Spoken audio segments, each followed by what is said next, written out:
So what I've got on my one screen is I can actually see the questions, comments, and things like that. I'll relay them to you. And then what I'm seeing with you is actual real time, no lag or anything like that. So we are actually live. So everybody, good night. It is a good night. Good evening.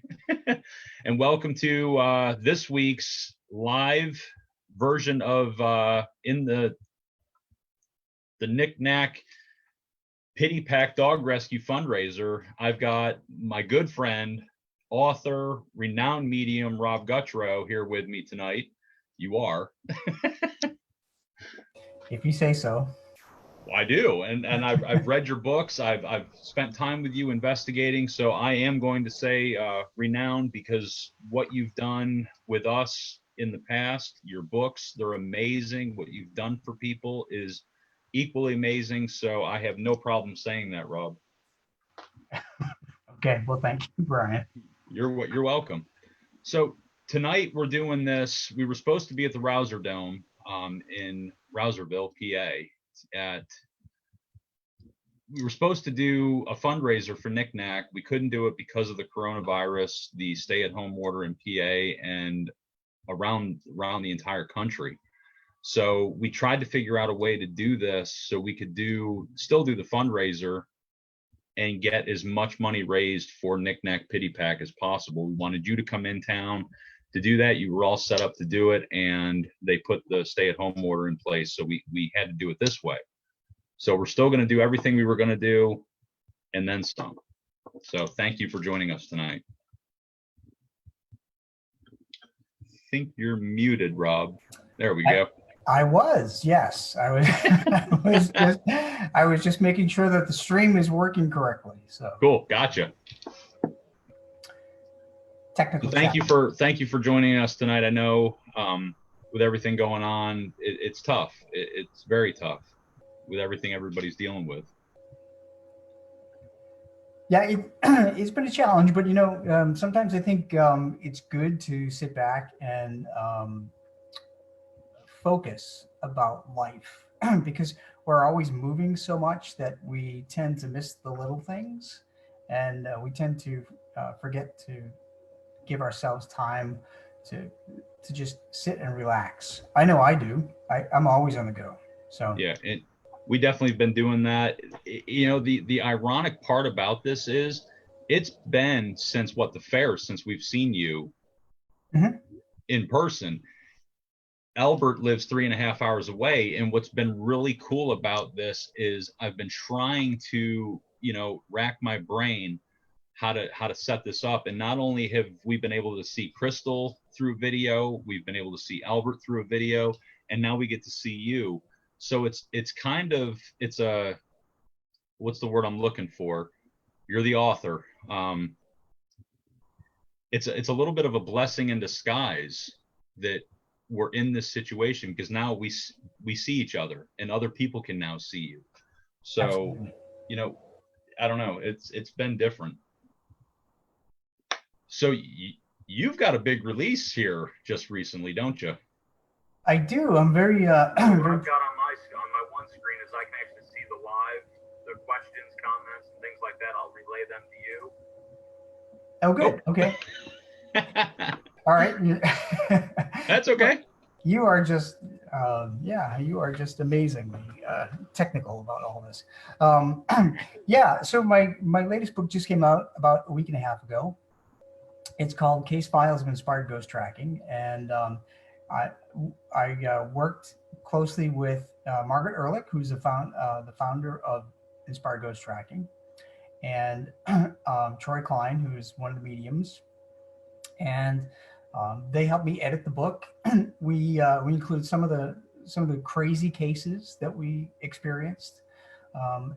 As you know, every case is different, and you never know what you're going to get before you get in there, really. So there were ghosts, there were spirits who had crossed over that had been visiting, animal and human. There were poltergeist activity caused by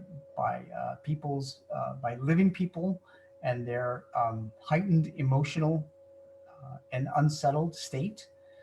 And there were dark energies from Ouija boards and portals that people had opened. So there's all kinds of crazy things in Case Files of Inspired Ghost Tracking. I can't wait to read it. I definitely cannot wait to get my hands on that one. One of the, and I asked you a question during your live the first night. The second night I couldn't watch it because we had some other stuff going on here at the house. But the first night I had asked a question. I didn't realize I asked it in my watch party and not your live. So Oh. the people that were watching the watch party saw it, but you didn't. The question I had, I know you have pet related books as well. Yes. Did you find yourself relating more to spirit animals first or people?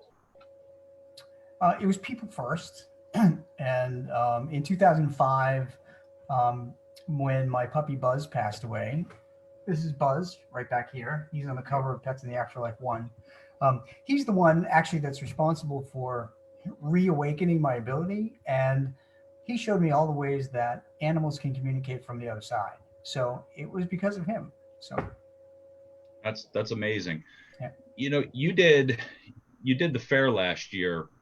It was actually the first time we had met you. Mm-hmm.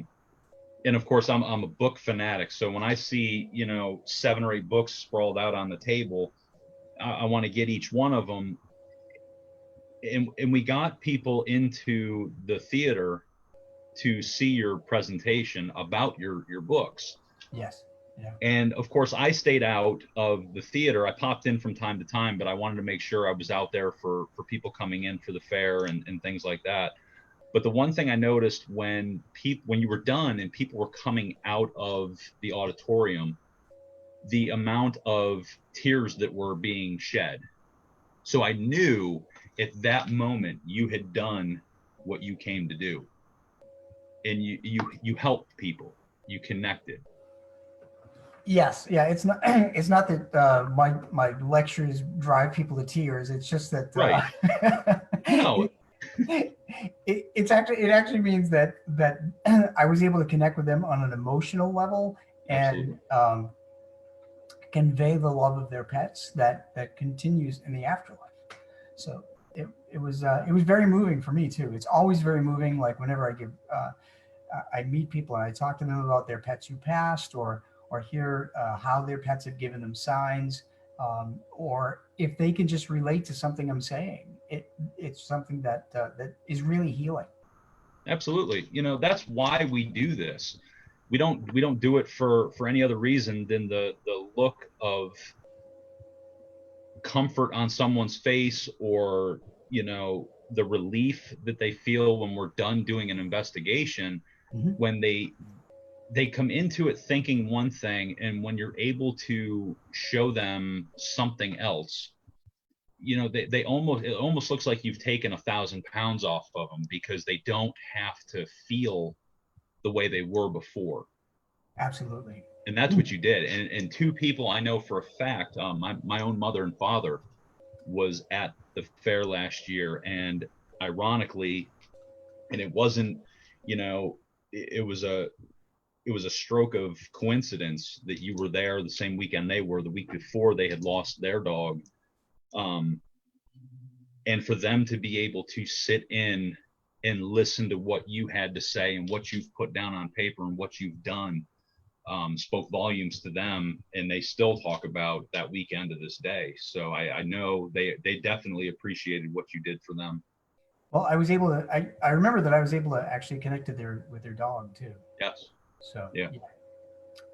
So for those of you just tuning in, if you're just getting onto the Ghost Pit page, we are talking with Rob Guttrow, Pets in the Afterlife 1 and 2, Inspired Ghost Tracking, medium, author, speaker. I mean, you name it, you've done it.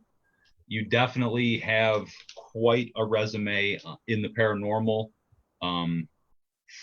Something I look towards in following what you've done. It's great work. Your books are amazing. You speak to people on a level that they can understand and relate to why we're here tonight. We are doing a fundraiser for Knick Knack Pity Pack Dog Rescue right here in Mont Alto, Pennsylvania. They're a nonprofit. They have all kinds of different breeds. They do it all out of pocket. We were supposed to be at the Rouser Dome tonight, but we're here at our house. Rob's at his house. Dawn and Wolf are at their house. They're taking care of the dogs. They are doing a watch party, so hop over to their page, check them out. We're going to try and raise some money here at some point, but right now we're talking with Rob on his books, his experiences, what he's doing to stay, safe during everything that's going on right now. So thank you for joining in. If you have any questions, I can see them here on my screen. I'll pass them over to Rob, and he can definitely, you'll see and hear his answer. So Rob, thank you for joining us. I wish it was at the Rouser Dome. I think it's a blast there. 1, 2, it's a historic building. They've got a lot of artifacts in there from the school. So someday we'll get you down there. Okay, maybe we can do it next year. Yeah, because I'm not sure we're going to have too much to look forward to going forward this year right now. Yeah, not this year. So was there any cases that you worked leading up to the shutdown that stuck out to you? I actually wasn't working on any cases until up to the shutdown, but I do talk to a lot of people online. So my friend Dan recently lost his dog in last summer, and so that's how I befriended him. He actually contacted me. He lost his dog, and this just happened this week, and it was very emotional for me because Dan actually, since his dog passed, he's been doing volunteer work at a shelter. And by the way, I think he's listening tonight too. So cool. Dan, this is for you. So he unselfishly gives time to a shelter. He walks dogs and takes care of them. And he bonded with this one little dog. I think you pronounced the dog's name Cusco. Anyway, he fell in love with this little dog, and the shelter was closing because of COVID, and they had to get these dogs into foster homes. So they found a foster family for this little dog, and they knew that the dog had heartworm, and the dog was 5 years old, but the dog really bonded with him. Regardless, he was okay with the dog going to a foster home, which was really unselfish of him because the foster home consisted of a woman and her 3 children that were there all day long. So that dog had plenty of love and attention, and he was afraid that the dog would be home at his house for 10 hours without a person there, rather. So this guy is just full of unselfish love. Well, we just found out that the dog passed away this week. The heartworm had taken too much of a toll on his little heart, so when Dan let me know this, I was able to connect to him on the other side, and I was able to see that Dan's dog Romeo, who had passed last year, was able to come get Cusco. And I got a number of messages from Cusco thanking Dan for what he had done. In that short time that Dan had met him in the shelter, Cusco said that he received more love than he ever had in his previous 5 years. And these are the kind of messages that dogs will tell us when you take them out of shelters. These are the kind of messages that you'll get. Dogs really appreciate people who show them love. And that never ends. No, and I can tell the look on your face, the genuineness of what you do in the messages that you relay. You wear it on your face completely. I mean, it's you can't hide that. Well, so, I get choked up very easily. Well, and when you talk about pets, we've unfortunately lost 5 of them. So it's it's one of those things where it's not like, you know, you and I right now are talking, we can convey a message. We can talk about what we're feeling or what we want to get across. We have to rely on body language, or, you know, they come up and give you a kiss, or their tails wagging, or things like that. We have to be able to read that. So when you are able to differentiate between what you're getting to what makes sense to the person that had the pet, Mhm. and it makes the connection, that takes it to a whole different level. It does. It it makes it very personal. So It, so whenever I give these talks about how all the different ways that pets communicate from the other side, um, I often tell different stories, and I don't know. Well, I do know why I'm inspired to tell these different stories. You know, I kind of do this off the top of my head because I wrote about it. I've experienced it for so long. So the reason I tell these different stories whenever I give different talks is because somebody that's listening has to hear one of these stories so they can relate to it and they can identify that that's how their pet has come through. absolutely. Do you find that more so than not you get more animal messages than people messages, or is it kind of even across the board? Uh, well, out in the public, it's kind of even, but people have come to know me as kind of a pet medium. So I think 95% of the emails I get are all about people who lost their pets. Gotcha, So, gotcha. and honestly, pets give us unconditional love, Right. and there are sometimes, and we often feel closer to our pet than we do most of our relatives, our human relatives. So, Yeah, I mean, well, you know, and the proof's in the pudding. You have to go with it. And I definitely, you know, you come home from work and your dog's there, or your cat's there, or rabbit, or, you know, the bird starts chirping. Who knows what people have? But when you come home and they're there, and they want nothing more than for you to just drop everything you have, get on the floor, and just be with them. I go through it daily with Magnum. Kenny goes through with it with Lacey. It's just one of those things that you could have the hardest day in the world, and you come home and they're there, and it's daily. So you're absolutely right. I can definitely agree to that. so, so in the afterlife, you brought up birds. So in my books, I talk about how any domesticated pet, any pet that lives with us, has the ability to communicate with us. And the reason for that is that they they hear us talking all the time, so they start to learn words. They learn some language. Um, they understand our emotions. They read our emotions. They know when we're happy, when we're sad, when we're angry. Um, so with that, they start to understand how we express ourselves and how we communicate, and they are able to read that.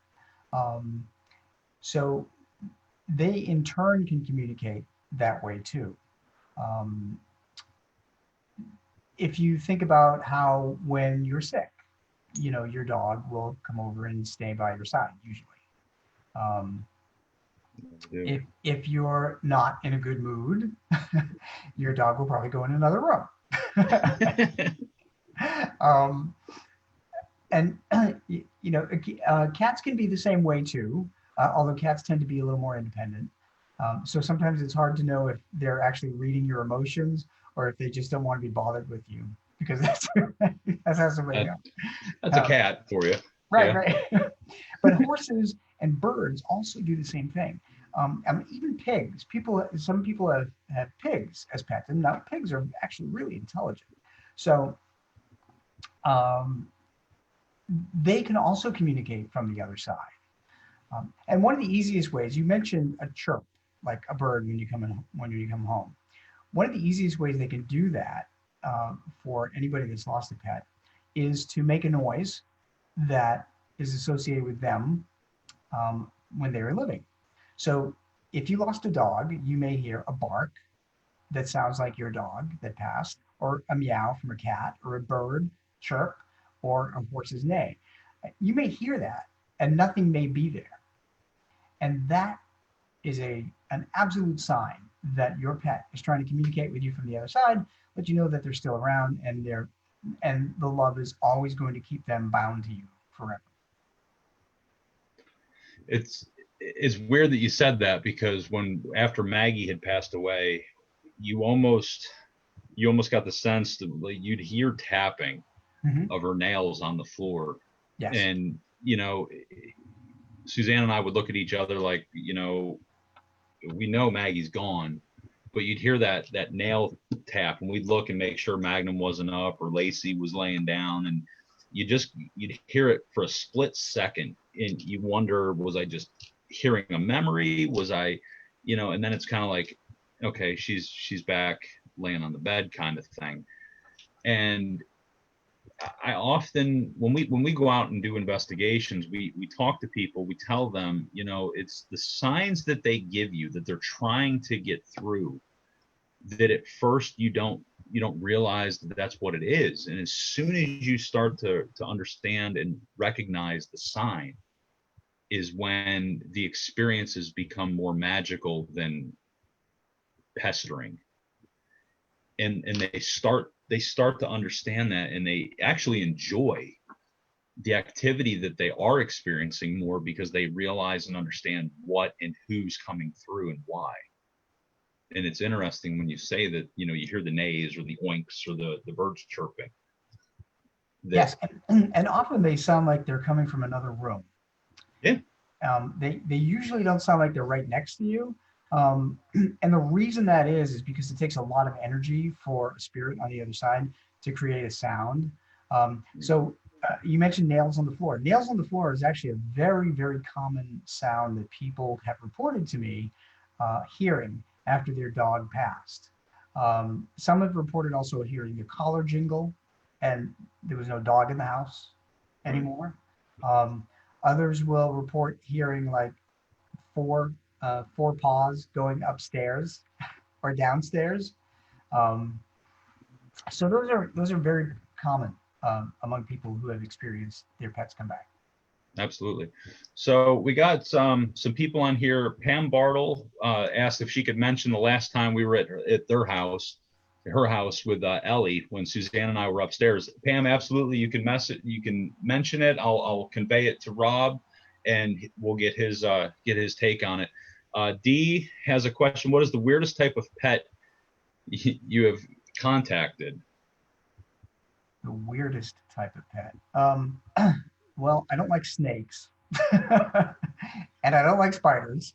I don't like spiders. I'm with you. Like that old Jim Stafford song, I don't like spiders and snakes. And I'm dating myself. So I think maybe a rabbit or a gerbil.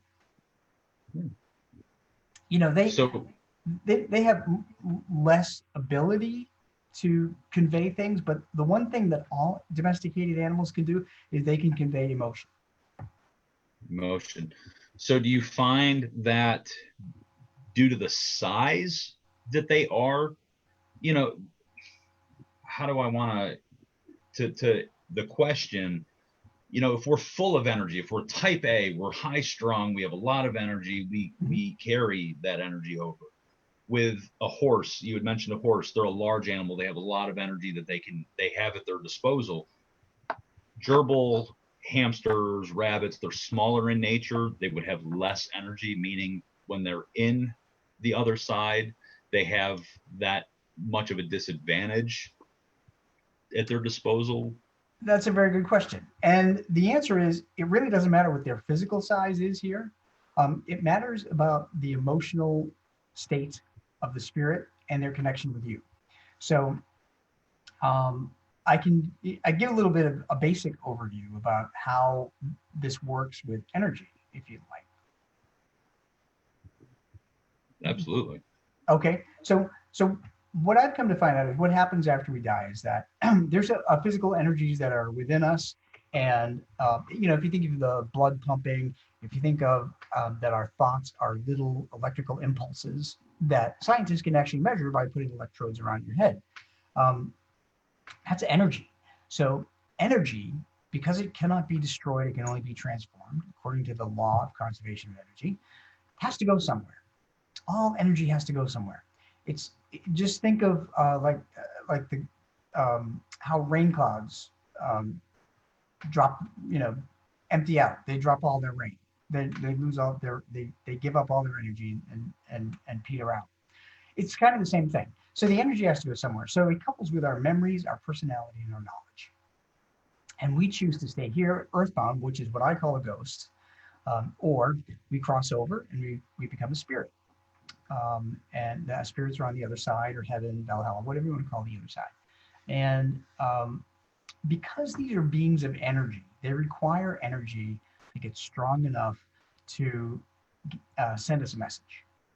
And here's what they do: they use physical energies and they use emotional energies. So physical energies, they can both entities, ghost on one hand and spirits on the other, can draw on those. Those are heat, light, water, and electricity. Spirits of our loved ones, for instance, who have crossed over, or pets included, 99.9% of pets cross over because our loved ones are on the other side waiting for them, by the way. So spirits can use love, faith, and hope. Those are the things that power them up to get strong enough to give us signs. While earthbound ghosts, on the other hand, they use negative emotional energy, fear, anxiety, depression, and anger.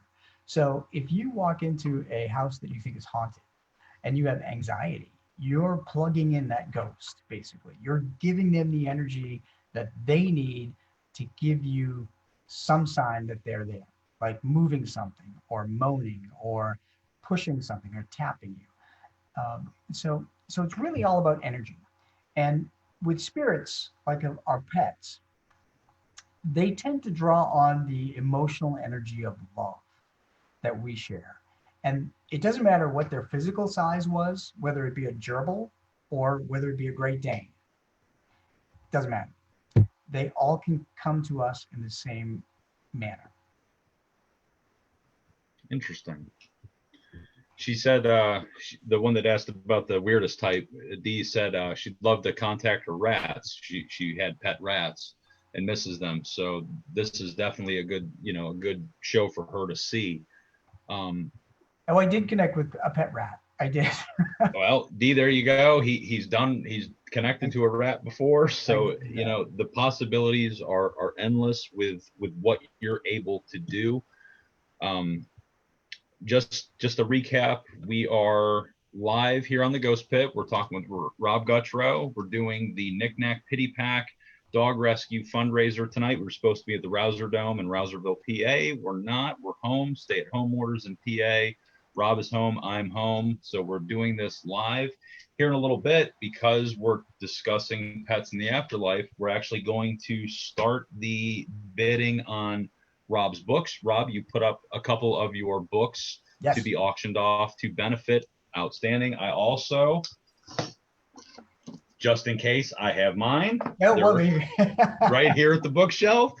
So we're actually going to start the bidding here in a little bit. What we'll do is we'll give a length of time. We'll give a starting bid. You guys here on the comments, you put your comment down as to the amount you want to bid. When the bidding closes, you'll have a certain amount of time to either call me on my cell phone or email payment through PayPal and get the payment over. Once we get everything done at the end of the fundraiser, we'll get that over to Dawn and Wolfman. I'm going to call him Wolfman tonight because he's the man.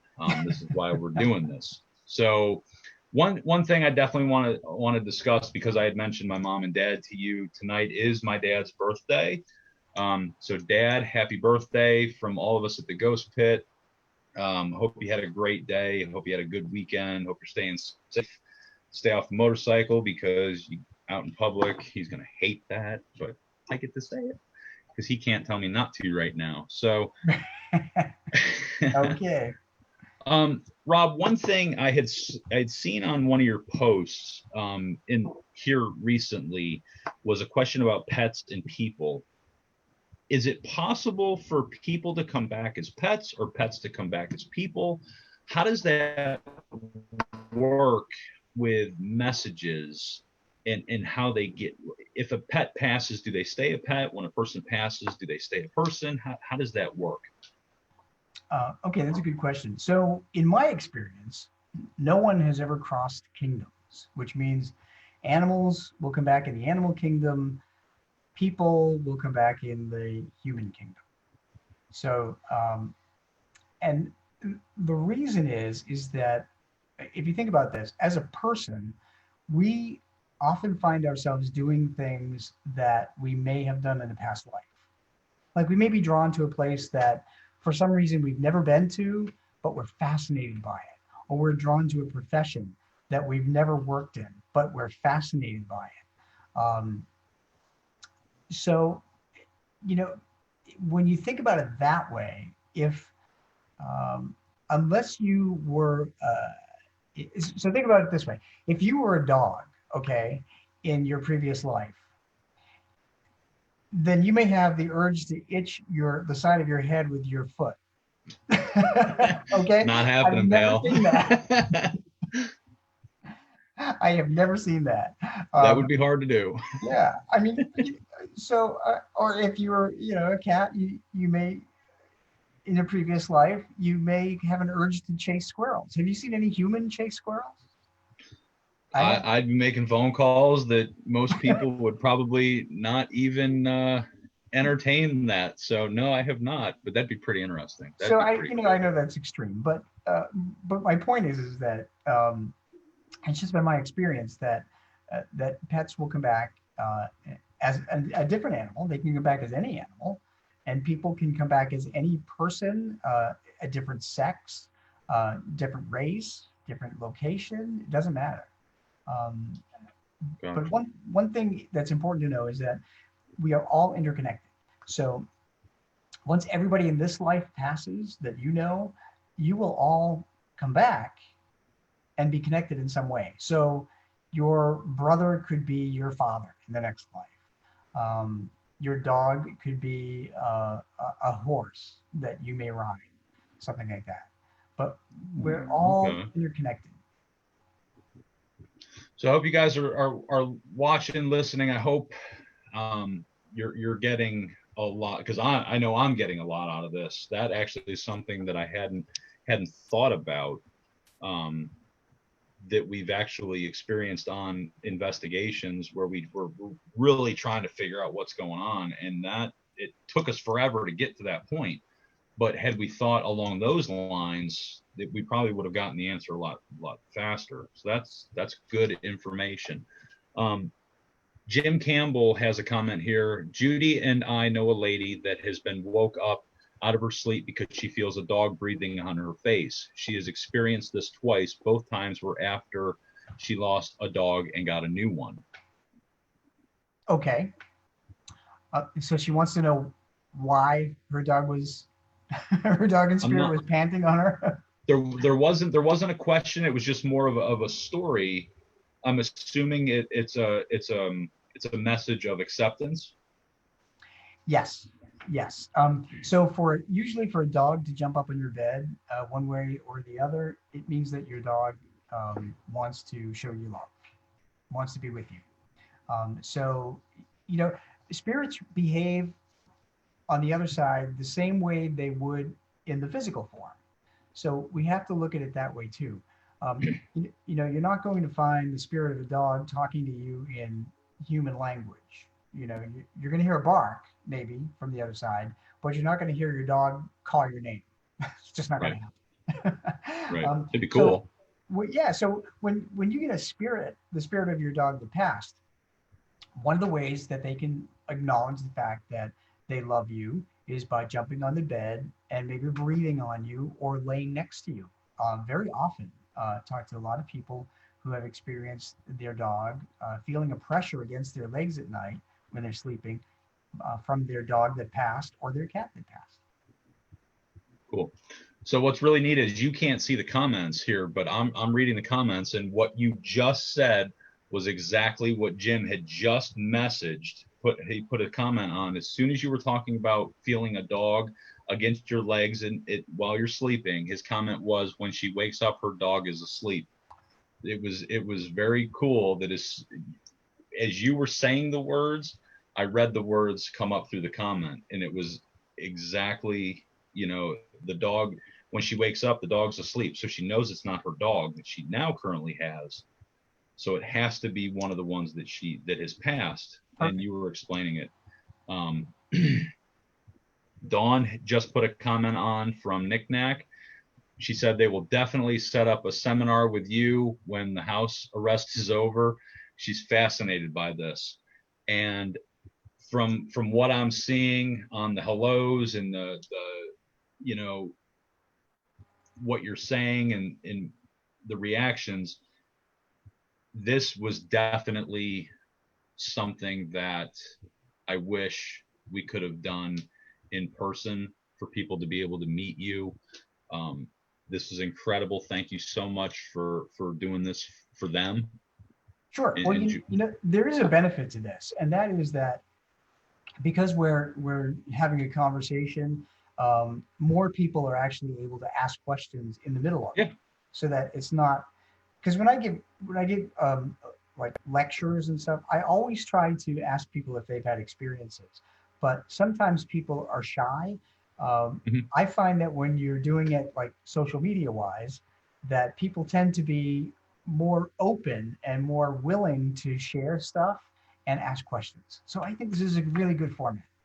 Yeah, because I don't see faces, I see names. So somebody can come in here, ask a question, and I don't know who it is, and half the people may not know who it is. So it does definitely work out. Teresa Kirkman said a friend of hers used to hear and feel her cat. So this falls right along the lines of what you've been discussing, and what you put in your books. So for the cat parents out there, just to let you know, it's although there's a dog on the cover of my first book, there's a dog and a cat on the cover of the second book. It's any domesticated pet. So and even if you read a story about how a dog is communicating to somebody else, it can hold true for a cat or a horse, and sometimes even a bird. So when you read these stories, keep in mind that it's not, even though it's about a dog, it's really not just about a dog. It's about any pet. But for cat parents, I have found that cats tend to be a little more stealthy about their signs. So they often, cats jump up on the bed at night, cats who have passed. And they will sometimes, you can actually feel the impressions. Some people have written me and told me that they have felt the impressions of little paw prints walking across their bed, and the cat will curl up. And some have also reported seeing the sheets start to almost curl in a little circle on the end of their bed. So it's amazing what spirit can do when there's enough love right there. Oh. And don't be discouraged if you don't see any signs. So Brian, you mentioned different signs that you received, right? Mm-hmm. So I get emails from people who say that their dog or cat passed a couple of months ago, and they're very distraught that they haven't seen any signs. Well, right. For those of you who are listening who have lost a dog or a cat within a year, even, understand a couple of things. Number one, grief blocks messages. So you may not be able to see the messages that your dog or cat are trying to give you. And the second thing is that they are trying, but sometimes they have to go to other people. So funny story, a woman had written me and she said, my dog passed about 3 months ago. And I have been asking my dog to come into my dreams since then. And by the way, dreams are the easiest way that pets can communicate that they're on the other side. People too. Dreams are the easiest way for spirit to communicate they're okay. So this woman wrote me and she said, I have not had a dream of my dog, but my husband has dreamt of my dog several times. And I am so mad at him right now because, because he's been getting the messages and I haven't. And I had to explain to her, I said, your grief for the loss of your dog is obviously much deeper than his grief. So that's why, so the dog is going to him to let him tell you that your dog is okay on the other side. Yep. So that was a nice lead into my next question. My next question, and we didn't, for all of you guys watching and listening, we didn't rehearse this. We just got on here right before we got on, so it's very unique as to what he just said with my next question. My next question is, have you ever had a human spirit and a pet spirit on the other side bring one or the other to you for a message for someone? Like, has a human spirit brought an animal with them that was meant for someone, or a pet spirit that brought a human to someone for a message? Pets will often show me who they're with on the other side. And sometimes that's really important to the people for whom I am communicating with. So I think it's in Pets 1, there was a little dog who passed away. His name was Poopy. And his dad, John, had written me. And I've never forgotten this little dog, because this little dog was just feisty. So this little dog actually described and showed me who he was with on the other side. It turned out to be John's mother. So, and it was so meaningful for John to know that his mother was there, because he hadn't gotten any signs from his mother. Awesome. So, yeah. So, all right. So we're at a good point. We're almost halfway through. So, Rob, what do you think we put your books up, and let's see if we can't raise some money for Knick-Knack? Sure. All right. What do you sell each of your books for? So if we were going to buy Pets in the Afterlife 1 and we were going to buy 2, what would each of them be? They're about $10 a piece. They're $10 a piece. So guys, Pets in the Afterlife 1 and 2, and if I have them in the wrong order on the screen, it's because I'm looking backwards at myself. So if they're each $10 a piece, let's start them off. Let's do $10 right now for both of them. So how we're going to do this is, you guys in your comments are going to let us know $10. So if someone bids $10, the next person that wants to get them, we're going to go 15. We'll go in $5 increments. We'll do this. Let's say it's 42.25 into the video right now, into the live. So we'll go 10 minutes. We'll go to 52.25. We'll start out at $10 for both of them. Guys, put your bids in. You got 10 minutes. We'll start $10 both books right now. Rob, you'll sign them, of course. Yes, I'll sign it. I'll personalize them however you want. For if you're going to give one to a person who lost a pet, it's a great way to help that person get over the loss of their pet and understand how their pet still communicates with them from the other side. So yeah, and I will mail them out to you. Great. So guys, Afterlife 1 and 2, $10. Both books signed to either you or someone else that needs them. We'll start the bidding right now. Like I said, this is a benefit for Knick-Knack Pity Pack Dog Rescue. Dixie, $10 right now. Dixie, you are on the board with the first, and I'm going to write that down so we have that. You're on the board. You're on the clock. 52.25 is when we're going to end the book part of this. Dixie, you have it right now at 10. So what would have been really cool if we had been at the Rouser Dome, I could have shown my auctioneer skills and really got into this. Albert put 15, so now Albert is at 15, and I don't have auctioneer skills, so it would have been a total disaster, but it would have been funny. So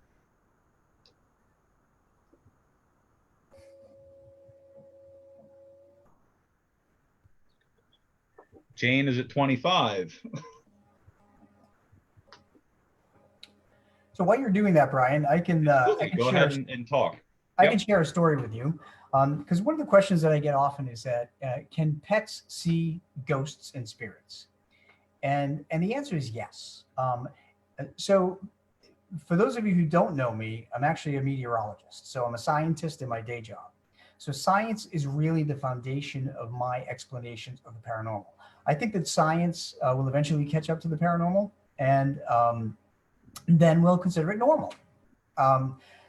But so one thing I explain in both of my books are different scientific studies, like the behavior of learning, the science of learning for dogs and cats, by Dr. Stanley Coren.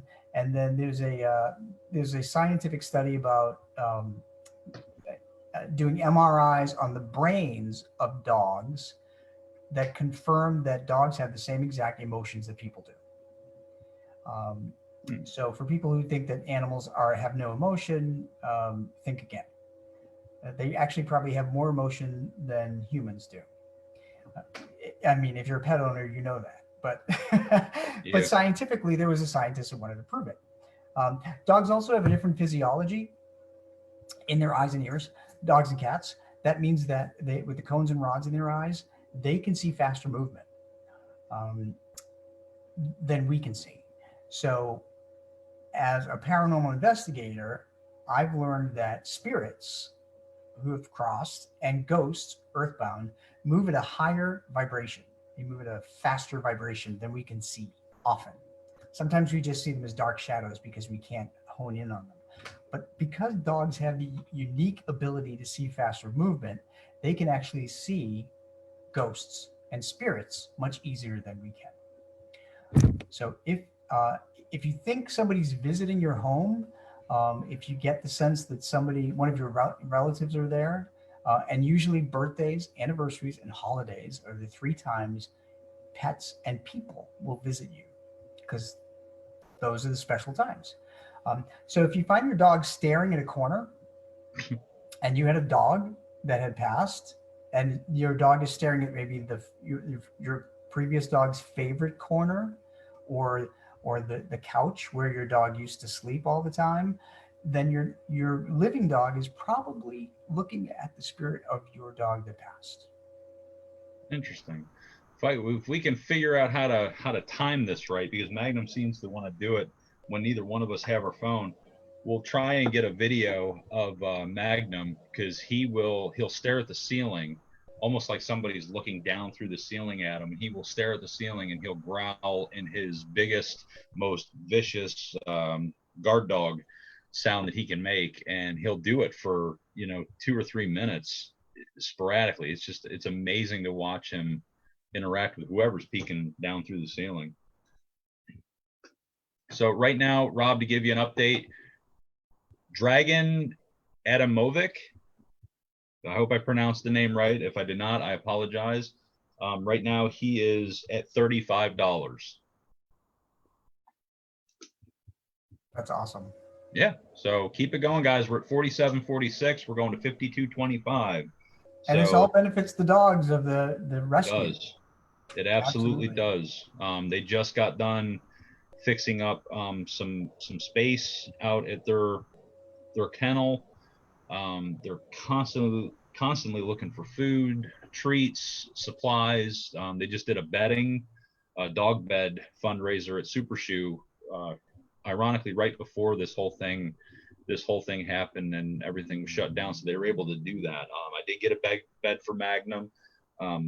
Ironically, I end up sleeping on that, and he sleeps on the more comfortable one. So is that because you're told to sleep on the dog bed, or because I sleep on one and he sleeps on the other? Because when he was brought home as a pup, we tried the whole cage thing. He didn't like it. I didn't like that he didn't like it. So for the first week that we brought him home, I laid with my fingers in the cage. Okay. And that was the only thing that calmed him down. Wow. And I eventually got tired of having to have my fingers inside of the cage while I was trying to go to bed for work. So I let him out, and he would lay on the dog bed with me. Well, as he got bigger, of course, we had to figure out what we were going to do. So he got the couch, I got the dog bed. So when Wolf and Dawn had their dog beds for sale, I bought him a nice one, really nice one. He liked the other one, so I sleep on the new one, and he sleeps on the other one next to me. So, what a dad! Whatever, he gets the couch when he wants it, but it is what it is.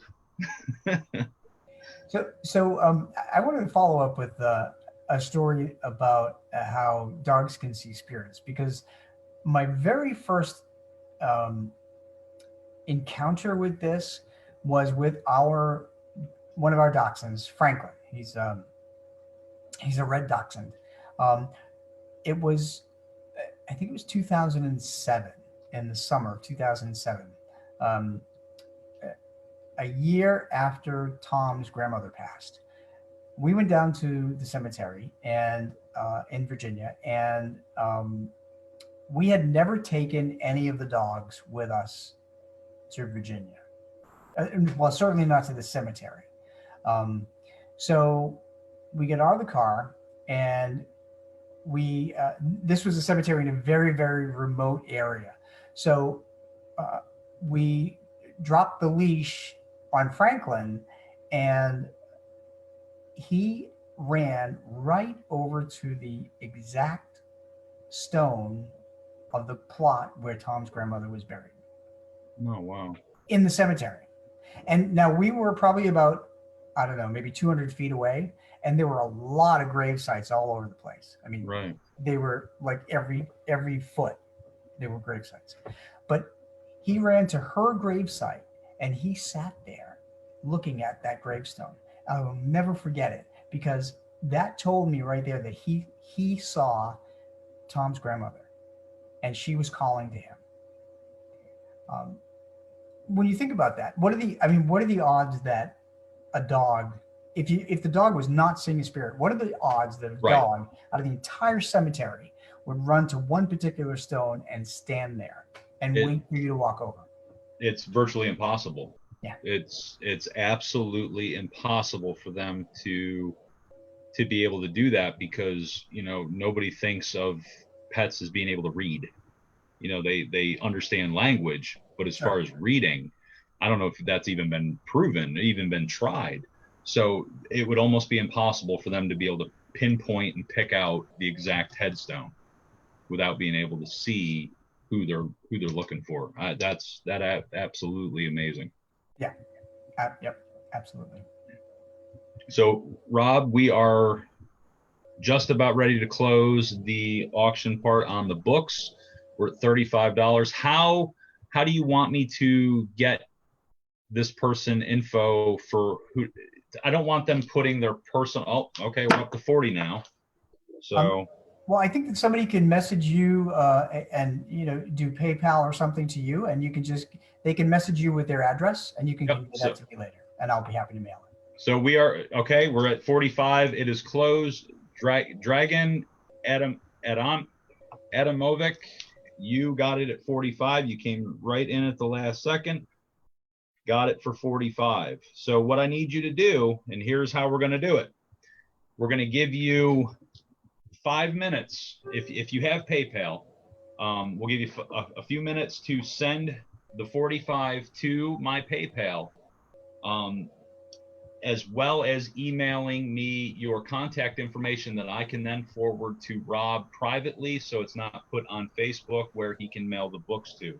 So if you can go to PayPal, send the money, the 45, to the ghostpit@yahoo.com through PayPal. If you don't have PayPal, you can call me on my cell phone. I can do credit card over the phone. We can do it that way. If you don't do it within the 5 minutes, we will fall back on the previous high bid, and then they will then have 5 minutes to send the money. We want to make sure the money comes and goes before the show is over. That way we know how much has been raised. Rob, you good with that? Yeah, that sounds good. Okay. So again, PayPal, theghostpit@yahoo.com, 45 to us. I'll get the information to Rob. He'll get that stuff out to you. Thank you guys for the donation. Thank you for the bidding. It was kind of fierce. I'm kind of glad this was done this way and we weren't in person, because I'm wondering if we wouldn't have had an arm wrestling competition for this, Rob. It kind of got heated there for a little while. I'm sweating. Okay. This is high drama here.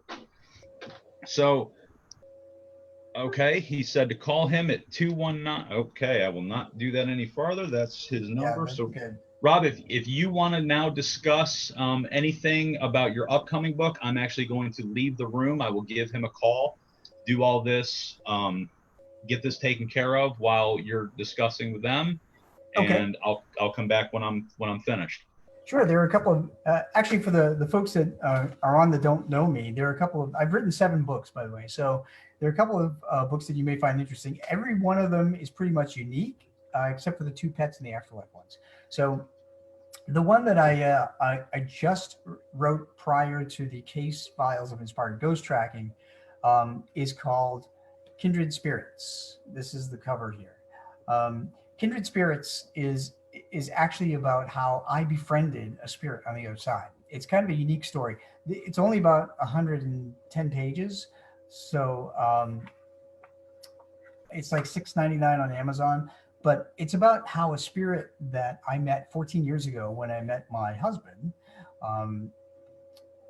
came along with him and started communicating with me. And I've gotten to know him, his sense of humor, his quirkiness, and he told me a lot of things about his relationship with my husband back in the 90s. So this gentleman, his name was Ed, he passed in 1996. I've never met him in the physical, but I certainly have befriended him in spirit. So it also has a lot of it provides you with a lot of ways that spirit of your loved ones can communicate with you. So it's called Kindred Spirits. It's kind of a cool book. It's actually one of my favorites. And it's a very fast read. You should probably read it in one sitting. For those of you who love paranormal investigations, Lessons Learned from Talking to the Dead with the Face of a Ghost that we ran into is kind of a question and answer book on everything paranormal that I've learned. So including like what ashes do. And that's one of the questions that I actually get asked a lot about with pets. So let me address that. So people have asked me, should I take the ashes of my pets with me, or does it matter? And the answer is, it's really up to the individual. So the ashes contain some residual energy of the life that was there. If you don't have the ashes, your pet can find you anywhere, anytime, any place in the world. It doesn't matter. You don't need the ashes to do that. But ashes can be also sentimental. So I know my dogs, Buzz and Sprite. This is Buzz, and Sprite was a dachshund who passed. I have their ashes sitting on top of their favorite blanket next to their favorite toys and a big photograph of them. Just because when I pass, I want my ashes mixed with theirs and our other dogs and spread out somewhere. So ashes are all really up to the individual. Some people have written me and said they felt guilty that they didn't get their dog's ashes. You don't need that if you didn't opt for it. To me, it's a must. So it doesn't matter. So don't feel guilty if you didn't. But one thing I do want to point out is that when your pet is about to pass, I know it's going to be very difficult to be in the room with them. And a lot of people have said that they couldn't be in the room with their pet. But the one thing your pet is looking for when they pass is you. If you were not strong enough to be in the room when your pet passed, don't feel guilty, but because your pet forgives you on the other side, and your pet will find you. But for those of you who have elderly pets, we have 2 senior pets, a dog 15, a dog 16, and 2 other dogs.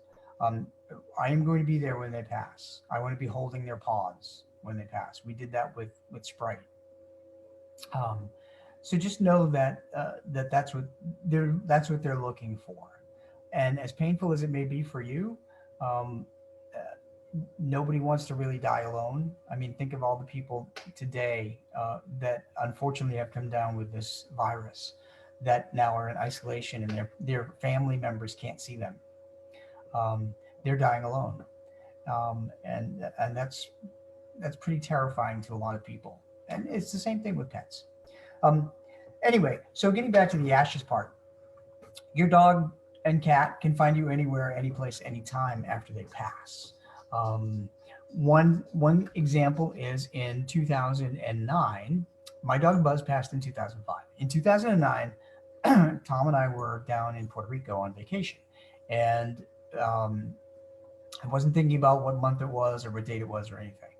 But we came to an intersection. There were 5 places, 5 roads that we could choose, and I was, I don't know, nudged, influenced to go down one particular road, and I didn't know why. I had never been there, never been to San Juan. When I got to the end of that road, we saw a gentleman who was walking several dogs, and one of the dogs was a Weimaraner, which is just exactly what Buzz is. Um, it was right then that I heard Buzz in my head, and he said, "Dad, do you remember what today is?" And I had to think about it. It turned out it was the 4th anniversary of his passing. It was February 22nd, 2009. So birthdays, anniversaries, and holidays are very important when it comes to spirits and giving communication. And the reason for that, even with dogs and cats, is that they can read our energy level. During birthdays, anniversaries, and holidays, our emotional energy level is much, much more elevated than it normally is during a regular day. So dogs can read that, just like as I mentioned before with Brian, that they can read it when you're happy, when you're sad, and so forth and so on. So keep that in mind when you're looking for signs. Also, the easiest way for a pet to communicate is through dreams. So for those of you who have just lost pets, or even if you lost pets like 30 years ago, it doesn't matter. All you have to do before you go to bed is to ask your pet to come into your dreams. And then usually over the course of a couple of weeks, they will do that. So they'll find a way. One of the other ways that pets communicate with us often is they will lead us to another pet that looks like them. So I'm sure there may have been several people out there that may be listening that have seen a pet that that resembles a pet that passed of theirs, and what that means is your pet in spirit has led you to that place at that time to see that other pet. So you would know that your pet in spirit is right there with you. So welcome back, Brian. Hey, We talked about ashes. We talked about we talked about dreams, and we talked about pets passing away. When pets pass, they're always looking for their parents, their parents to be in the room with them.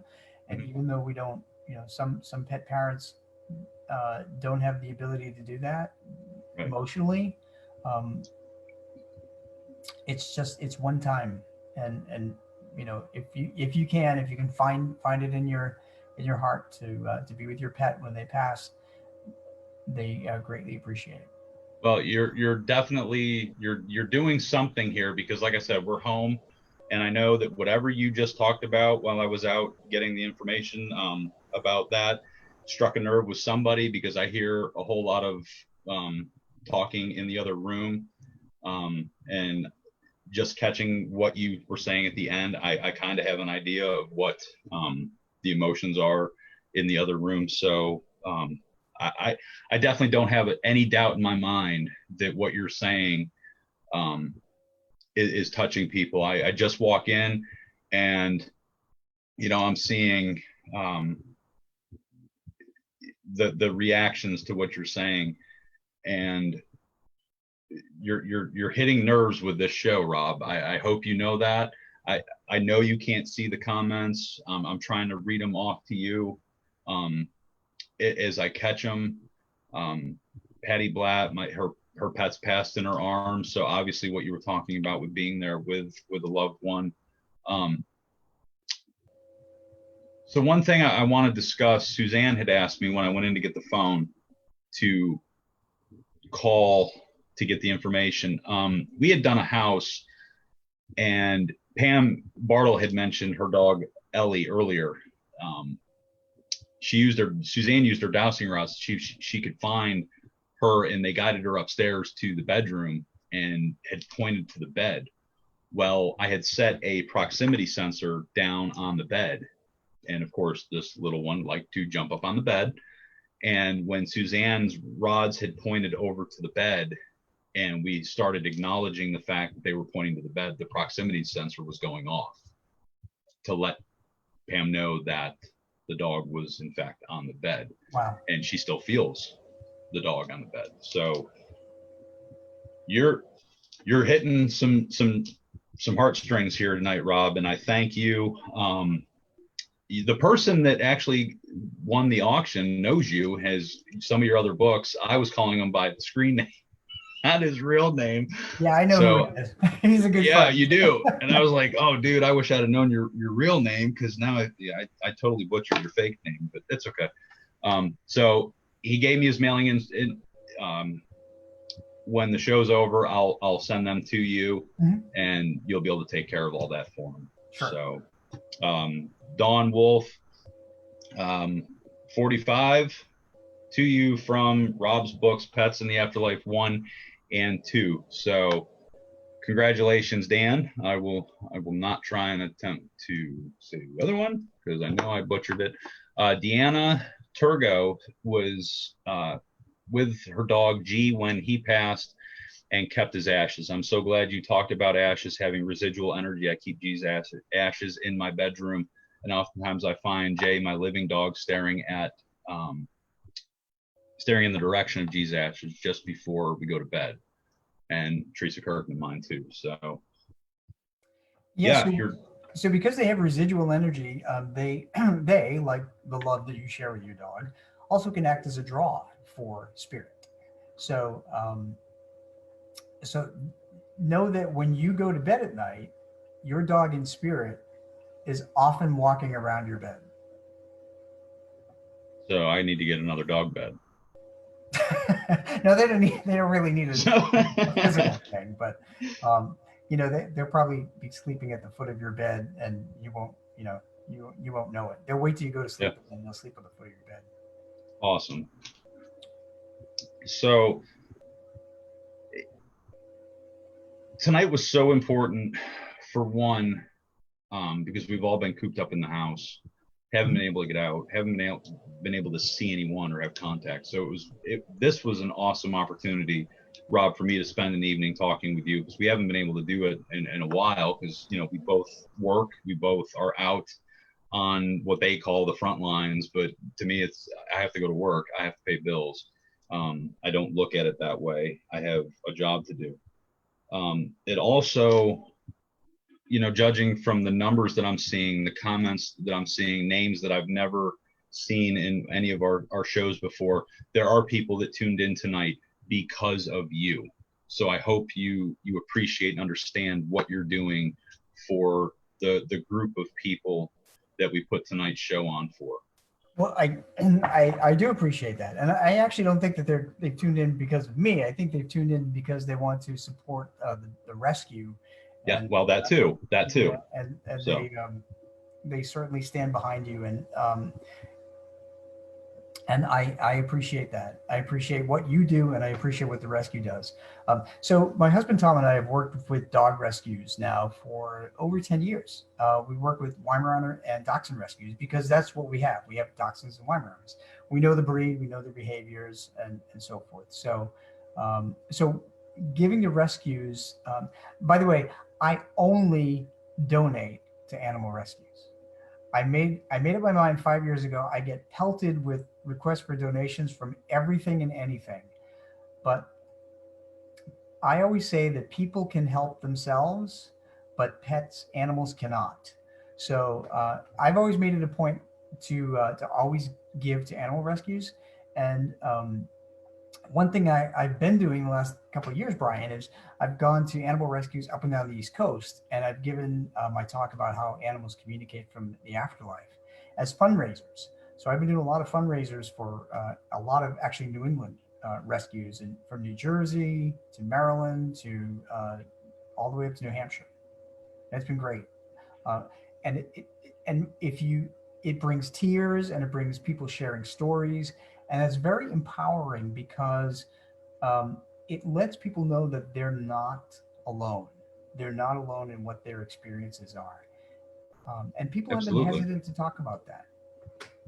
And, you find that when we actually did a bus trip with a visitor center last year. And we were kind of nervous in the beginning because when we got on the bus, we had done a little intro to try and break the ice and talk to people about what our part of the bus trip was. And it was kind of quiet for a little while.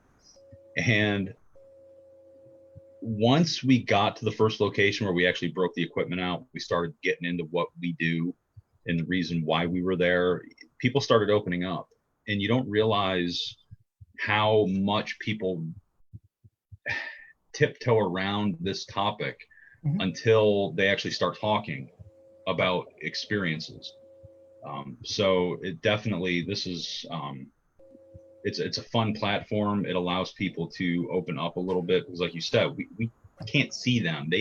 They're safe. They're comfortable in their own little bubble right now where they are. So Dawn um, said that she's been with every pup the rescue has lost when they pass, and we have a wall of glass shelves and ashes. Would not have it any other way.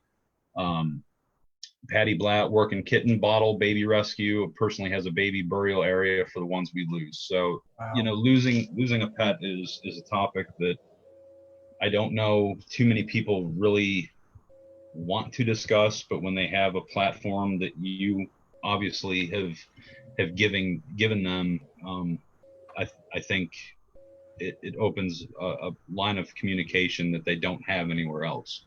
Mhm. So kudos to you. Thank you. So there are other ways. There are many other ways actually that pets communicate from the other side. And actually, that's why I wrote the books. I wrote these two books on pets in the afterlife to teach you all the different ways that pets can communicate from the other side. And some of them were pretty crazy, really, um, but others are pretty subtle. So, for instance, one woman sent me a picture of a what looked like a paw print on her shirt. It came out of the wash, and there was a paw print on her shirt. And her dog had passed months before. And she was thinking of her dog when she was taking the laundry out, and there was a paw print on her shirt. And that's in Pets in the Afterlife too, I think.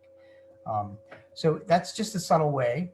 Um, a another woman had written me and told me that after she picked up her dog's ashes and she was very distraught and she was looking for a sign that her dog was around, she said it had just rained, and she came out of the vet's office and there was a giant rainbow, and she knew that was from her dog because she always said that her dog was going to go over the Rainbow Bridge. So that became a very intensely personal sign to her that her dog had crossed over. Becca Marie just shared a story a week prior to Easter last year. My hamster that I had for 2 weeks, Pickles, unexpectedly and suddenly passed away. He passed in my hands. We had a close bond. My cat passed 3 years ago, and my dog 11. She misses them all. So, So dark. Becca, just know, Becca, that when, regardless of how many years have passed here, it doesn't matter. Time is irrelevant on the other side. Time only exists here in the physical world. So in the spirit world, there is no such thing as time. There's no such concept as time. It's really all about energy, and they will all be waiting for you when it's your time to cross. That's good to know. Rob, it is 10 after 8, so I'm actually going to put up another thing for the auction if you don't mind. Mhm. Um, so we were lucky enough to nail down a location that we enjoy being at. They are going to allow us to bring two people. Now, this is good for two people, you and someone else, to do a private investigation of this property with members of the Ghost Pit. It is at the Lavender Farms in Biglerville, PA. Glenda and Steve have that property. So we usually, when we do the events there, we do them at $40 a person. We're actually going to start it at $20. So you guys can start bidding now for a private one-on-one investigation. All the equipment, all the hot spots that we have there, that we've found stuff at. We will actually teach you how to use equipment. We'll teach you how we investigate, the do's and don'ts of investigating. You guys will be there with us, and investigate the property. So we'll start that at $20. If you guys want to comment your bids there, and we'll do that for 10 minutes. So we'll say 115 right now. We will do it at 125. We'll stop the bidding. So Glenda, hello. She just said hi. So thank you for donating the investigation for us to bring someone, and hopefully somebody new that has never investigated before does this, so you get an idea. Because sometimes what we see on TV is not what we see during an investigation. Rob, do you find that? Yeah. You're nodding your head. Yeah, TV is really more like fantasy land. It is. So yeah, paranormal investigations on television make it look like there's something exciting happening all the time, and like Margaret Ehrlich, the Inspired Ghost Tracking manager, says, she said we could sit there for hours and hours and hours on end and we get nothing. And we have. And it's not so glamorous. And the other thing too is about investigations is, even though people may have had experiences in some places, it doesn't necessarily mean that the ghost will want to come out and talk to you. Right. Again, ghosts and spirits maintain their memories, personality, and their knowledge. So we investigated this one Maryland mansion that's actually mentioned in Case Files of Inspired Ghost Tracking, where we had gone in there several times over the course of years, and we had never, ever, ever encountered this white-haired woman until this one day, years after the first investigation. I walked into a room with another investigator, and I sensed there was a woman, and I saw her in my mind, and she had white hair, and I had never seen her before, and she was a ghost. And it turns out we caught her by surprise. She was in the room and we caught her by surprise, and I sensed that. And I said to her, are you angry that we walked in on you? And we had a light up ball, a cat ball, if you will, that was motion activated. And we asked her questions. And it turned out she was irritated that she was caught by surprise. And she also told us that she hated people. That's why we never seen her before in the years before. So that's great. Yeah.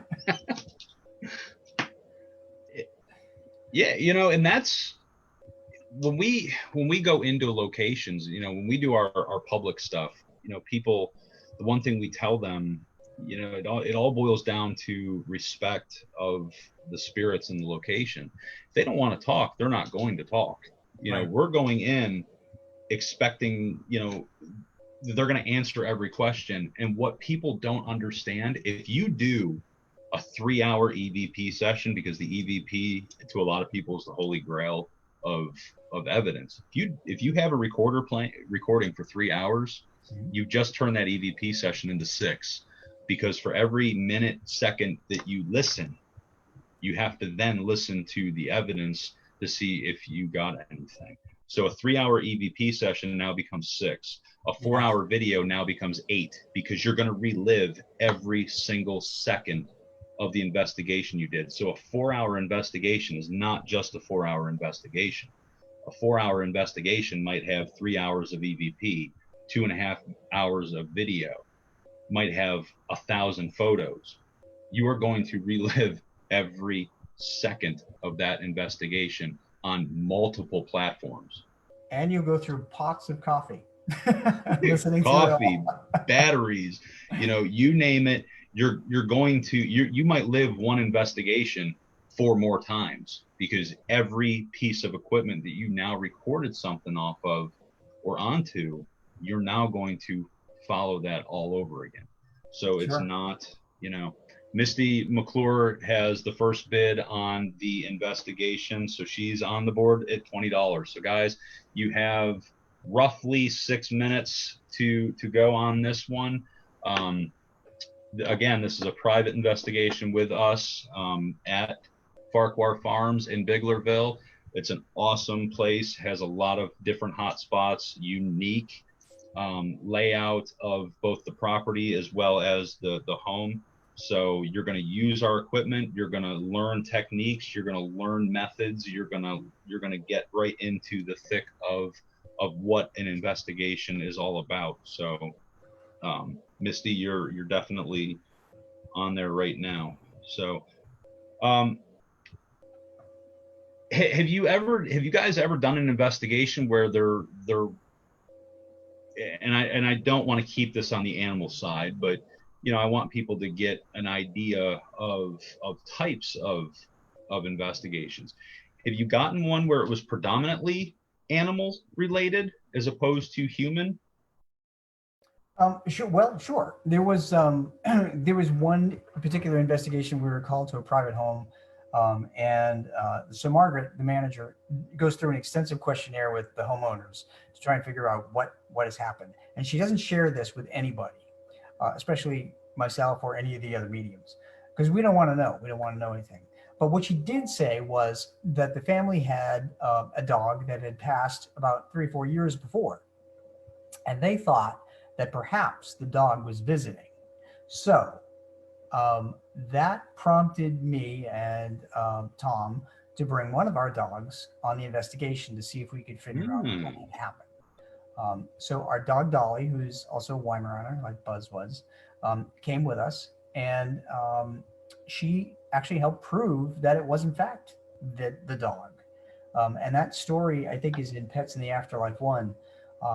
Just by several things that she did that mimicked what their dog used to do when their dog was alive, and they readily recognized that, and they couldn't believe that that Dolly was doing that. So what Dolly was doing was actually following their dog's spirit. Interesting. Huh. We've had people ask, have you ever taken, we call Magnum and Lacey our paranormal pups, and they've asked, have you taken your dogs on an investigation? We haven't, because they can't seem to stop wanting to play long enough to do anything. So you can forget, taking video or audio or motion sensors or anything like that, because they just would not cooperate. So that's neat that the living dog would actually mimic. That's a cool spin on that. Yes. So that brings up another question that I get from a lot of people, and people who have dogs in their house right now and dogs that passed can probably relate to this. One of the questions I get is, will my dog reincarnate when while I'm still alive and come back to me? Two, my new dog is exhibiting signs, or not signs, but exhibiting habits that my dog that passed had. And is that my dog reincarnated? So here's the answer to that. One of the first dogs that I ever encountered was a dog named Chico. That was not Buzz. And Chico was the first one to tell me that when your dog passes, your dog will not reincarnate to be with you. Instead, your dog will wait for you on the other side.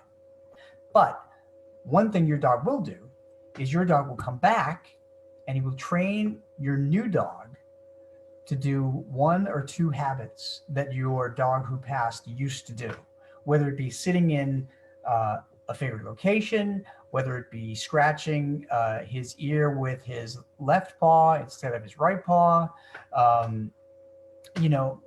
singing the sirens, or just, circling around before dinner or something. Our dogs don't do any of those things, but so your dog in spirit will train your new dog 1 habit. And the reason they do that is it will tell you that your dog in spirit is still very much there. So have you experienced that, Brian?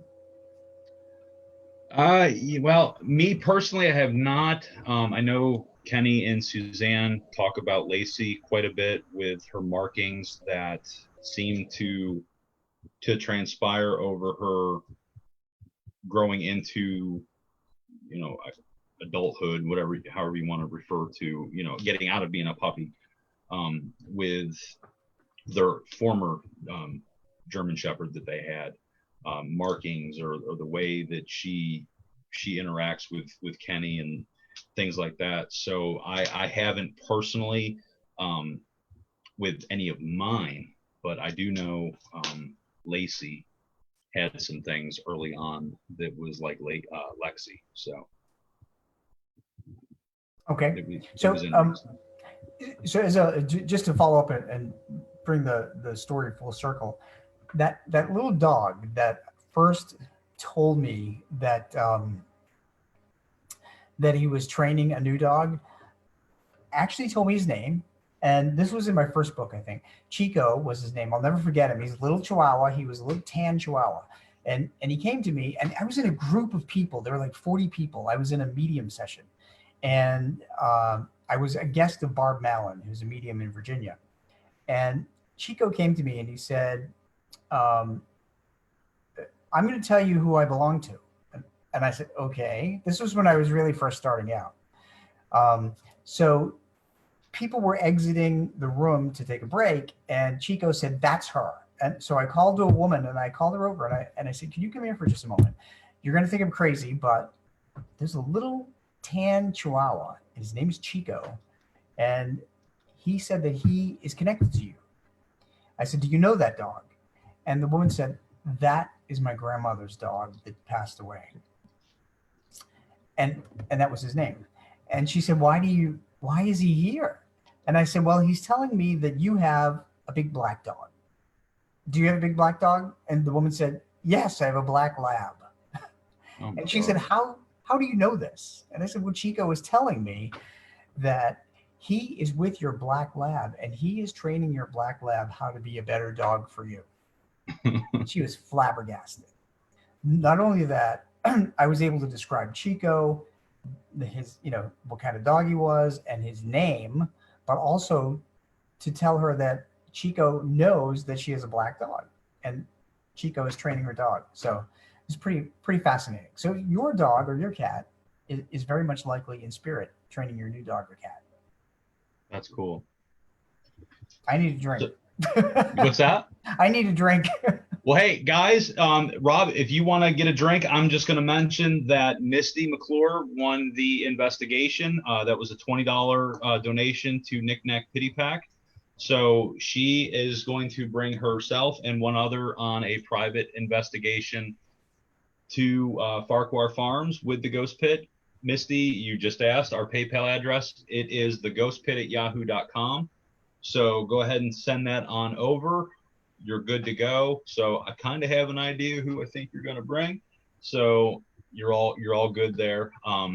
We're gonna roll right along because it is 8:24. I don't want to. There are some things I want to definitely get out, and some we might have to save for next time because I'm sure we are definitely going to do this. So while you're getting a drink, taking a couple minutes of a breath, we're going to put up the next. See, this is kind of like an author's night. Three awesome people that I absolutely love talking to and being around. The times that we have spent together happen to be authors. So James, Rob, and the other surprise later on, because I love books. So James is the president down at the Brunswick Heritage Museum. He actually knows you, Rob. So he's spoken highly of you. He knows who you are. Him and Monica have, I hope they tuned in tonight. I know they were excited about tonight. They live in Maryland. So, but I know James said that he would do a pack of his books that he writes and illustrates down about the history of Brunswick, Maryland. So, and I can't remember what he said the price was back when I got these, but you know what? Let's do, we'll start them at 15. We'll do 15 for all three right now. So guys, it's volumes 1, 2, and 3 signed by James. We'll start them at $15 and we'll say 1:30, 1 hour, 30 minutes. We'll go to 1 hour, 40 minutes. And then we will try and get one more. And then there's going to be a couple things that we will save for the next go around. And it was really weird because I know Rob got up out of his seat, and me and Albert had this earlier. Okay, Albert, Dixie and Albert, you're both at 15, so you guys are gonna have to thumb wrestle for this. So Rob, what just happened? You got up and walked away, and my other screen that I have Facebook up on, I'm looking at the comments. You reappeared in it, but when I looked over, you weren't there. So it's like a 10-second delay. It was kind of weird. Yeah. Sorry. It's okay. Our 15-year-old Weimaraner decided she was going to come up the stairs That's okay. and keep me company. And I'm surprised Magnum hasn't strolled in here yet, but you know. Well, I have to tell you, at 15 years old, a Weimaraner is 110 human years. So for her to have the strength in her legs to come up the stairs is amazing, and she does it often.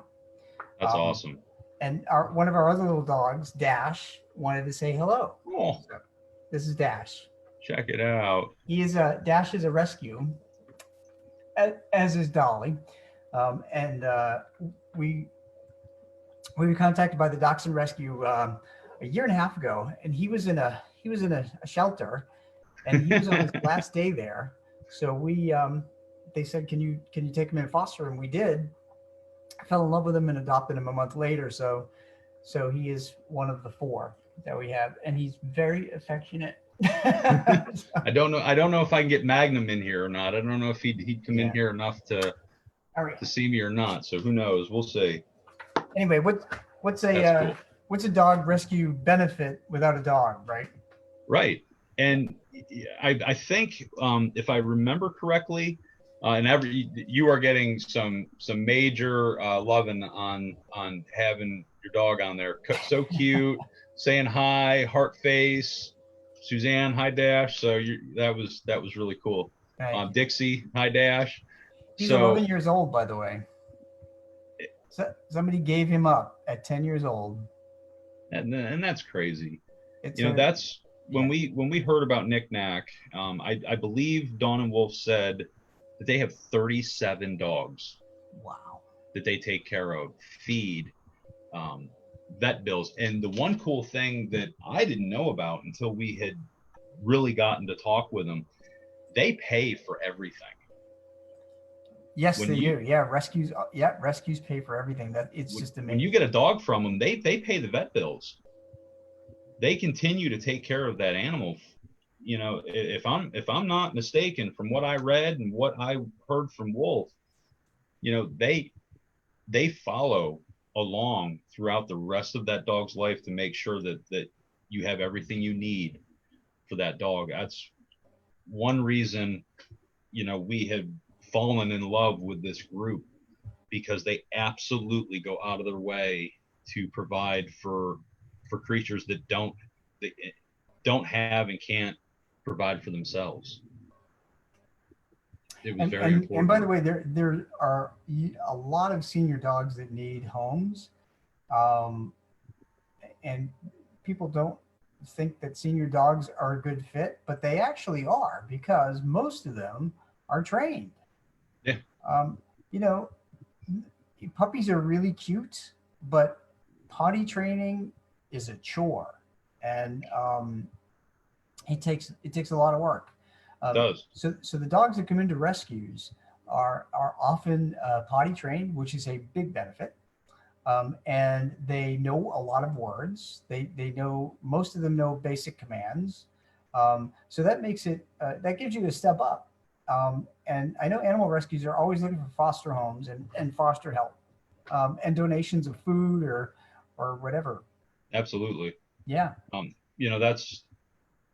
That's the one thing, they look for volunteers to help at the kennels. They look for volunteers to help with their fundraisers. They look for donations for food, for vets, for anything and everything that you can hear, think of. Dawn just said they currently have 4 14-year-olds in the rescue right now. Wow. So I mean, think about that. For a medium-sized dog, a 14-year-old is a senior.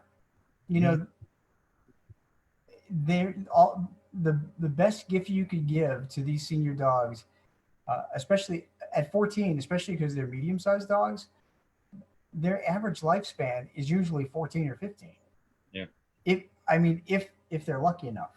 Um, so, please consider adopting a dog and giving them the love that they didn't get for their entire life, making their last year a beautiful year.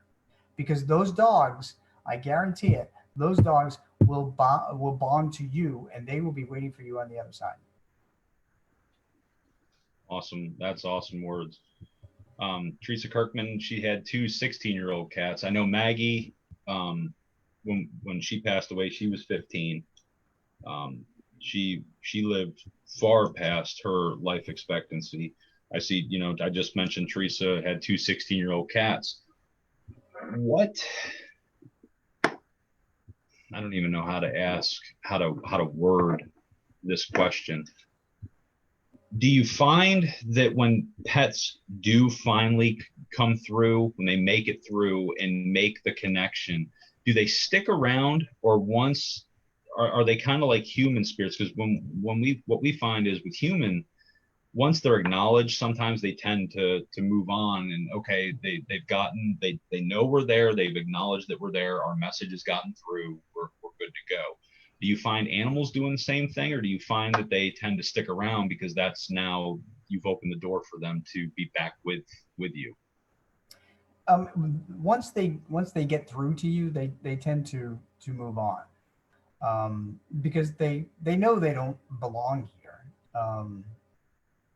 And besides, a lot of our human relatives on the other side are always calling them back. So they're, any spirit's primary purpose, any spirit that crosses over, their primary purpose, initial purpose, is to let us know that they're okay on the other side. Once they do that, then they feel like they have the freedom to be where they should be.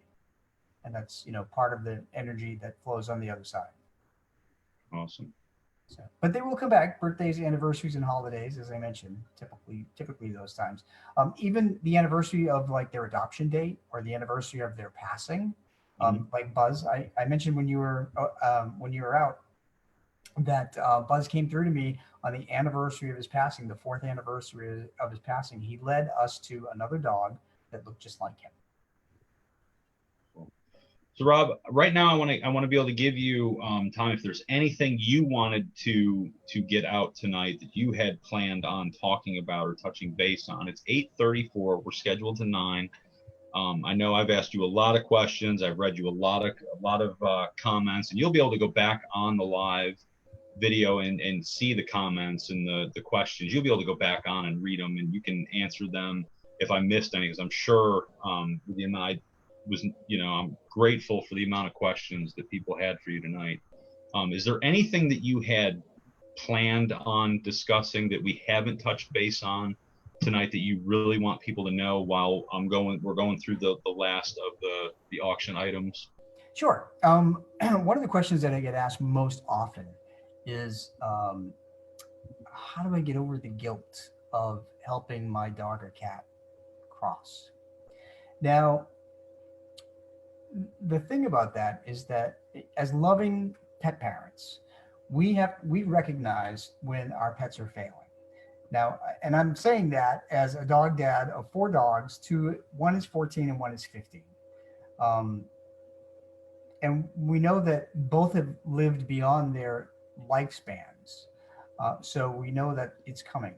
But our pets understand that we are helping them cross out of pain.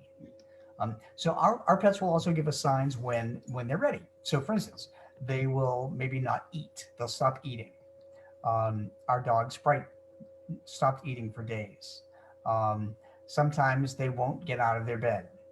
Other times they will go and hide. They will go in a weird part of the house, or they'll go out in the backyard. One woman told me that her dog went out in the backyard. Her elderly dog went out in the backyard and laid down under a rose bush and passed away because he knew it was his time. So, and by the way, she said that whenever she's thinking of her dog, she will smell the scent of roses. So that has become his trait, his hallmark. But when we make the choice, when our dogs let us know that it's time, the one thing they don't want us to feel is guilt. They want us to feel appreciation. Their appreciation. They appreciate us having the strength to do what's right for them. So oftentimes, when a dog comes through and somebody says that they didn't know if they did it at the right time and so forth, a dog or a cat will show me their paws out, which means to me, thank you. Um, and the other thing is that sometimes when your dog, when you make the appointment, and if you bring the dog to the vet or if you have the vet come to you, um, you may see the dog suddenly get a burst of energy. Now, when we were taking Sprite, Sprite was 16 and a half, by the way, when he passed. He couldn't move his back legs. He had a bad heart murmur. And the last straw was he had a tumor that burst in his nose and would not stop bleeding. They had to stop the bleeding overnight, let us take him home, and then we had to go that next night, and take him in to say goodbye to him. It was horrible for me, as it is for any pet parent. But Sprite had not eaten for 2 days. On the way to the vet, we brought Sprite's favorite treats. Brian, he ate every treat that I brought with me. And the reason he did that is because he knew we were going to help him cross over. And he knew what we were doing was an unconditional act of love. And it took a lot of courage. As you can tell, it still chokes me up to this day. Right. But he found he found a burst of energy just before we helped him cross over. And he came back and he gave us a whole bunch of signs. In fact, one of them was a butterfly. You'll read about that in the Pets in the Afterlife book, and there's a picture of the butterfly and Sprite. But do not feel guilty about helping your pets cross. They understand that you are doing it out of unconditional love. Yeah, that's tough. I know I can hear it's definitely pulling at heartstrings. And actually, well, the whole time you were discussing that, not one comment came up. So you had all ears on what you just said, and I think that I'm not really sure I even want to ask you another question because I don't know if anything could or should finish. Well, I'll show you 2 pictures. So this is Sprite. Absolutely. That's Sprite, our little dachshund. Mm-hmm. And so one of the signs that Sprite has become famous for is sending a yellow and black butterfly at a time when we never saw any butterflies.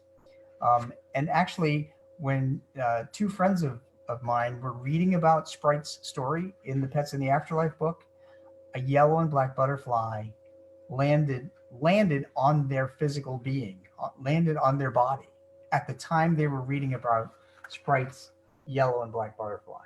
Oh my God. So when it comes to spirit, there's no such thing as a coincidence. Spirits will let us know that they are around. And Sprite is really good about conveying his presence, just like your dogs or cats are very good at conveying their presence. Awesome. Rob, thank you so much for doing this. It's 8:40. Real quick, I want to touch base. Dixie got the trio of James's books, History in the Attics 1, 2, and 3, down from Brunswick. That's a $20 donation. Misty McClure got the Investigation. She won that at $20, but she actually sent me $40. So I'm not sure if she thought she had to pay for her and the other person. So you actually won that at $20, Misty.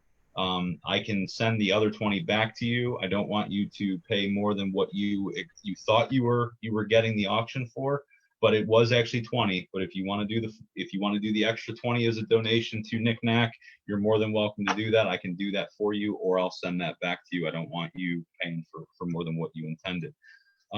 That actually, Rob, brings our total up to 20, 40, 85 for the night. And we still haven't, I mean, we've got dowsing rods. There is one more book that I'm actually going to do. Actually, that 45, yeah.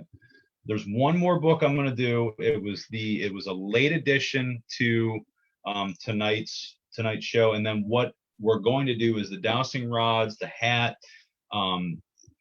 Dixie was gracious enough to get gift certificates for equipment, a night at a location that they were nice enough to donate, a night with a paid night. We're actually going to save those, I think, to do this again. I loved the layout of this, the platform, the idea behind it. So if we get rid of them all tonight, we're not going to have anything else, and we're not going to be able to raise any more money. So I think I'm going to hold off on the other three things that we had for tonight for a future show. I think this went very, very well. So while we discuss over the next 15 minutes, this just came out as well as your new book. So I got two books that I was very excited about getting. I did get this one here earlier in the week. Charles Dobby, who is a novelist. He doesn't, well, I hope this isn't real life stuff he writes about, because if it is, I'm not really sure how he sleeps at night. Rob, I don't know if you like reading this kind of stuff, but it takes the stuff that we do on a regular basis and puts it onto paper that I'm not really sure I want to be in any one of his dreams. But it is called They Use You by Charles Dobby. He actually is the author of The Muse and Infernal Glow as well, two amazing books, two completely different books. This one, I'm halfway through it now. It's another one that you have a hard time putting down. He actually is going to sign a book, personalize it to you. I talked to him tonight.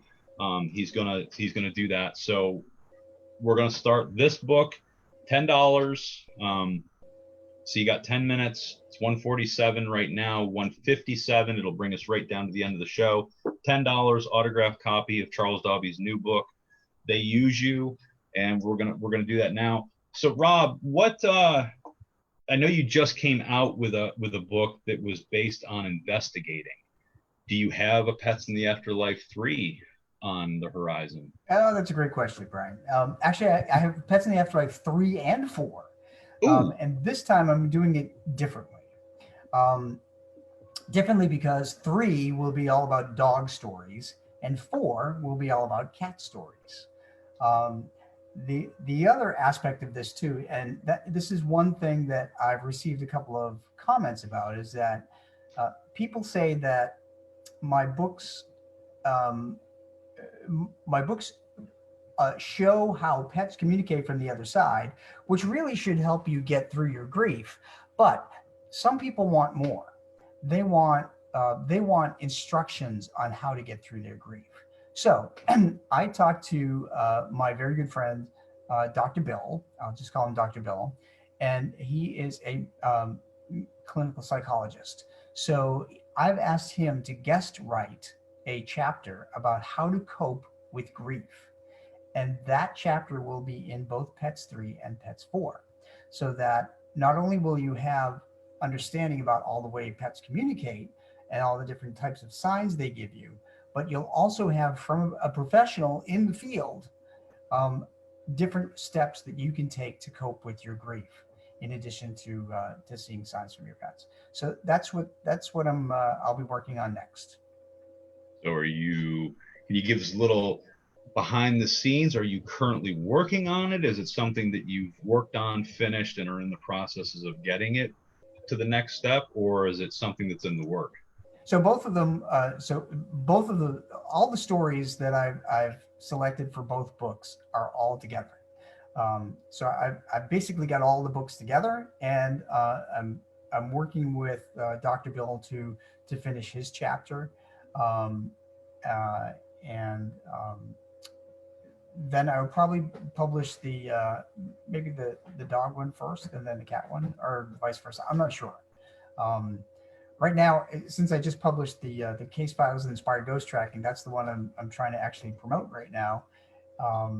And in the meantime, in my spare time, What's spare? you know, What is spare time? yeah, when I'm not working my full time job and I'm not taking care of my family, not doing dog rescue, dog training, blogging, all that stuff, then I'm going to work on the other book.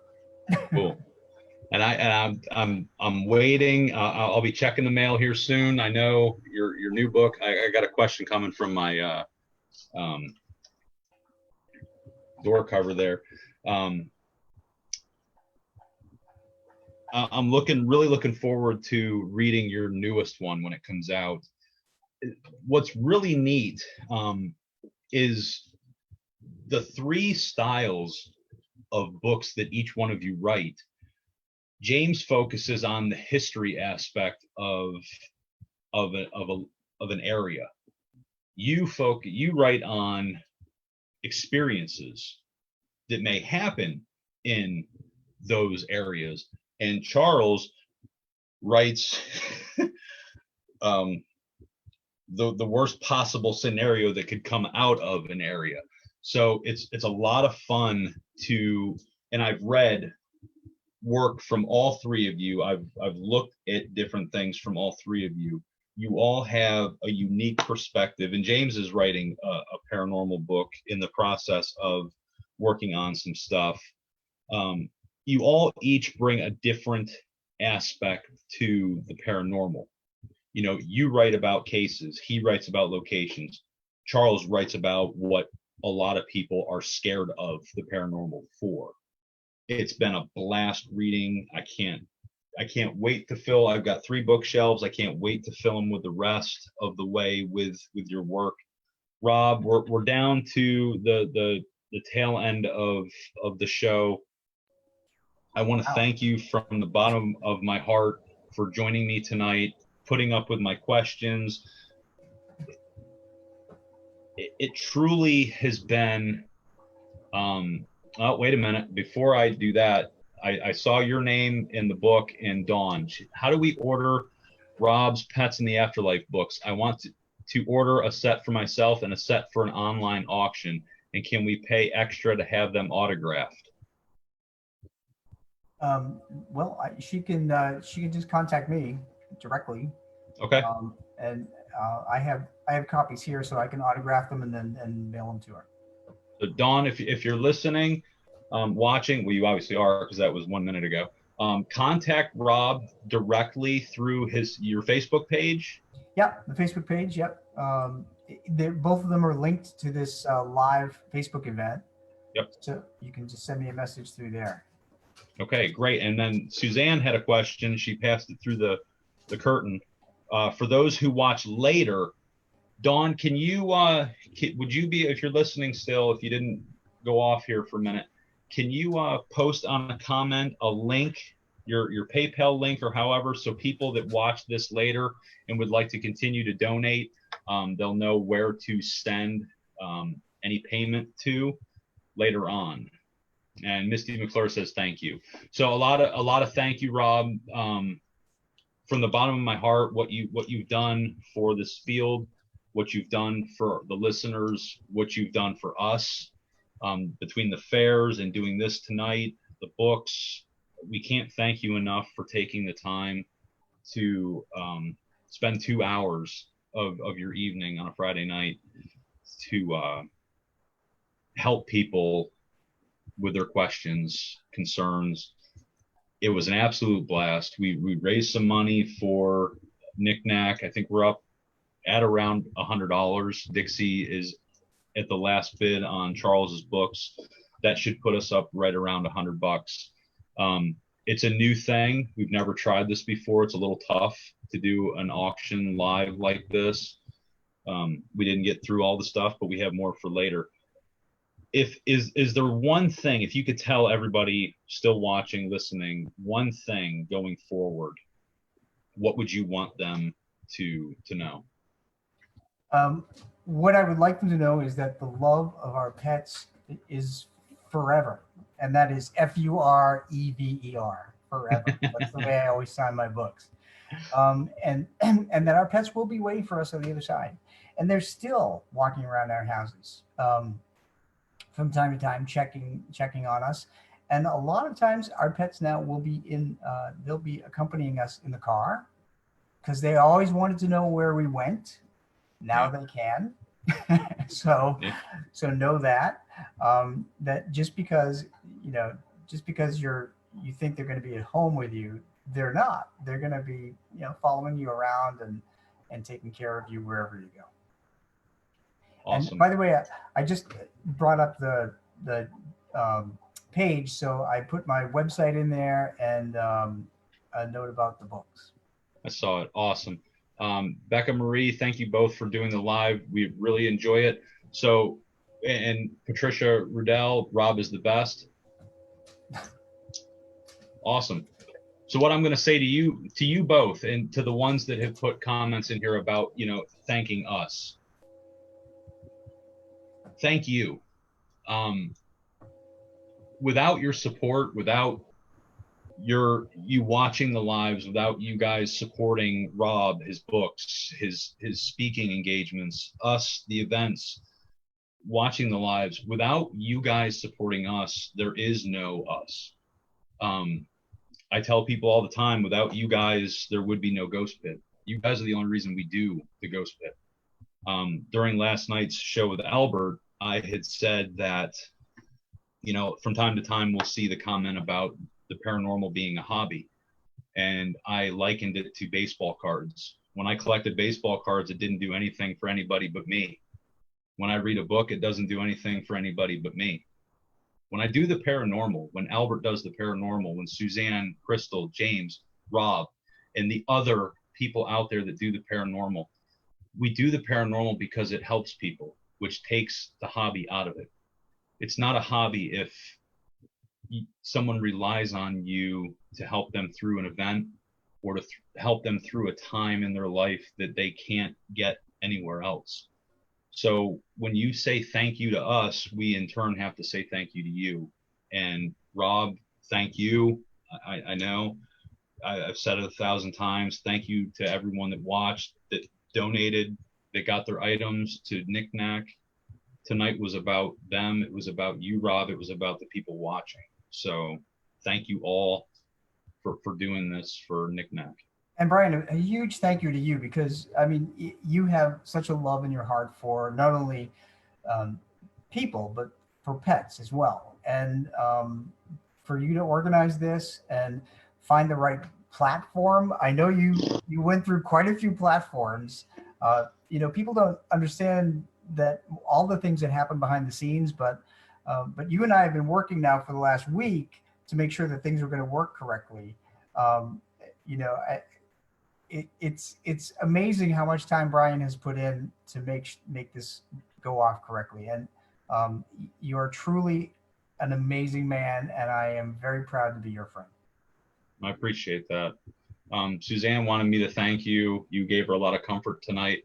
The loss of Lexi that I was talking to you about was hard for them, but she sent Lacey to him. So Rob, you've hit the grand slam in the bottom of the ninth, game 7 of the World Series. If you're a baseball fan, you hit the holy grail because you did a lot for a lot of people tonight.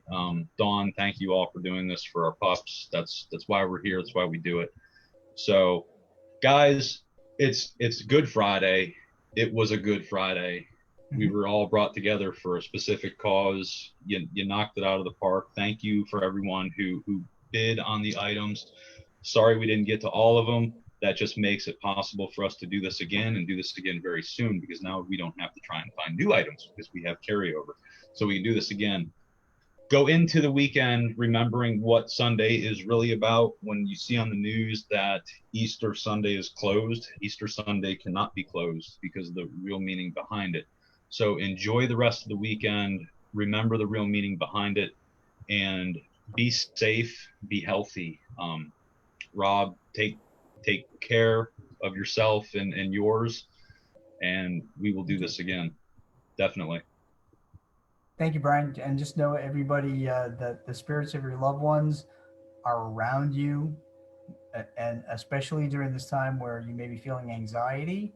Um, just take comfort in knowing that they are there, and they love you, and they're trying to keep you safe. So do the right thing. Stay in, stay safe, be healthy, because the spirits on the other side want us to live our lives fully and enjoy our time here on earth, because it's very short. Awesome. So with that, guys, stay safe, stay happy, stay in the pit. We'll see you guys again very soon. Rob, I'll be in touch with you. We'll go over the final numbers. I'll let you know what we've got, what was brought in, and all that. So, guys, again, from all of us at the Ghost Pit, Rob Guttrow, Knick Knack Pity Peck, Dog Rescue, the viewers, thank you guys so much. Take care. Have a great weekend, and we will see you all very soon.